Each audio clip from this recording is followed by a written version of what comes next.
Okay, so you want to level up your photography and video and you want to go out and buy a camera. This right here is the one. So quick fact about cameras, the thing that determines the quality of a camera and how good it is the size of the camera sensor. So that'll determine how crisp the detail is of what you're capturing that's in front of you. So the sensor that's in this camera is called a full frame sensor, which is 12 times bigger than the sensor on the latest iPhone. This one here, iPhone 17 Pro Max. This detail on this one, 9 years old versus a few months old. 12 times bigger sensor than this one, 12 times more detail. Okay, the software in here is good. Is going to be better than this, which is why it squeezes what it can out of the image. But here you've got real raw hardware, which just captures it as is, really high quality.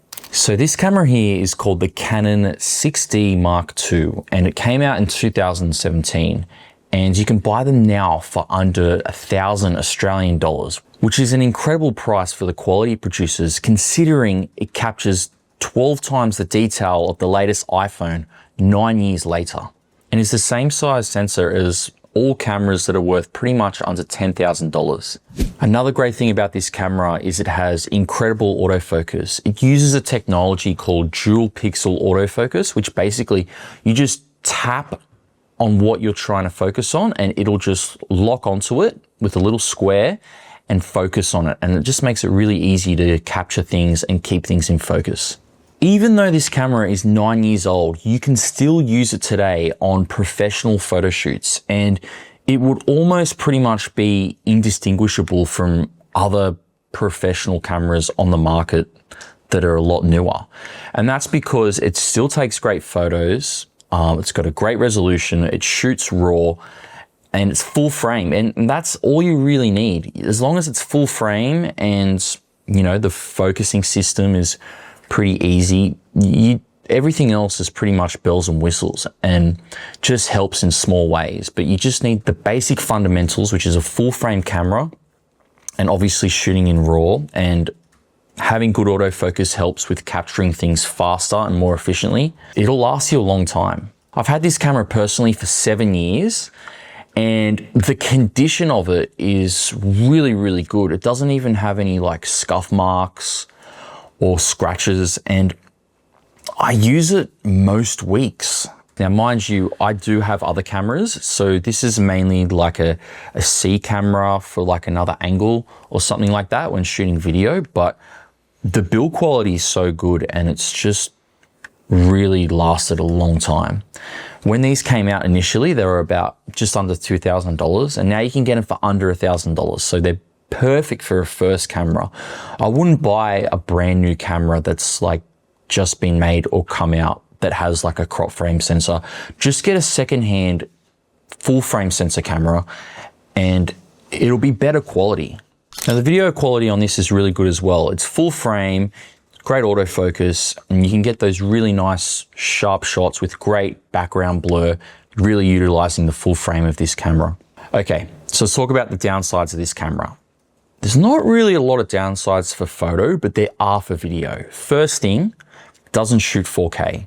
That's okay, because I would rather have a camera that shoots full frame and not 4K than a camera that shoots 4K and not full frame on a professional shoot, because the full frame is going to capture more detail. Second downside about this camera is it doesn't shoot 10-bit color, which means that you don't have as much flexibility in post-production for really changing the colors or exposure, and what you shoot is basically what you get. And you can do minimal enhancements, but not as much for if you're shooting 10-bit. The last downside about this camera is it doesn't have internal image stabilization on the sensor. So that's okay for photos, but for video, if you're shooting handheld, you just have to be a little bit more steady and stable with your shots to really avoid getting those micro jitters. Now, I know some of you might be thinking, well, that's, you know, I'd like to have 4K or 10-bit color or internal image stabilization, and you can get this. However, you'd be looking at paying upwards of $3,500, which is you know, the starting price for those features. And that's 3.5 times more than what this camera costs. And what are you getting for 3.5 times more? You know, you're getting a few extra features, but the bare bones fundamentals, which is like a full frame camera, which shoots incredible professional photos and really, really good video. I think it's perfect for a first camera.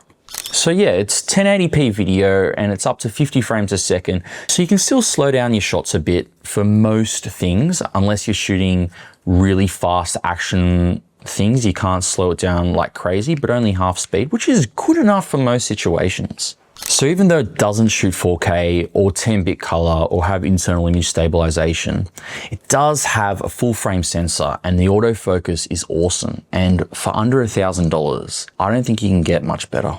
Now look, there are other competitors out there. Like for example, you can pick up like a point and shoot camera. Now this is a Sony ZV-1 Mark II. Super long name, hey? And this has a lens on it already and it does shoot 4K.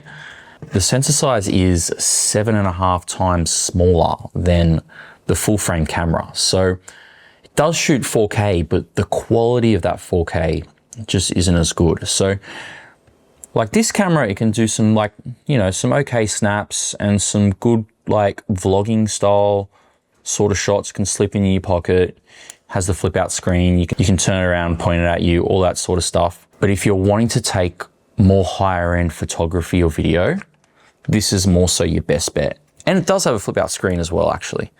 Got a fold out screen, which is nice. But I mean, this is secondhand, you know, under $1,000. This was brand new, over $1,000. And I would probably buy this one. This one's probably more trendy and it's newer, but you're going to get better quality out of this. So it is a bit bigger. You do have to buy a lens for it, or a few. Canon 16 Mark II. The sensor in this is 7.5 times bigger than the sensor in this. So the detail you're going to get, the depth of field is going to be a lot more prominent. But for just fun vlogging sort of style shots or talking to camera, you don't need slow motion or fun snaps. Like this will do the job as well. And I know these are really in at the moment and a lot of vloggers use this. So that is good, but this is a little bit more higher end, even though it's 9 years old. All right, thanks for watching. I hope you learned a thing or two about the Canon 16 Mark II. It's a great first camera. If I was getting into the game today, I'd definitely pick this up. Yeah, if you want to see more videos like this, then just let me know. But yeah, see you in the next one.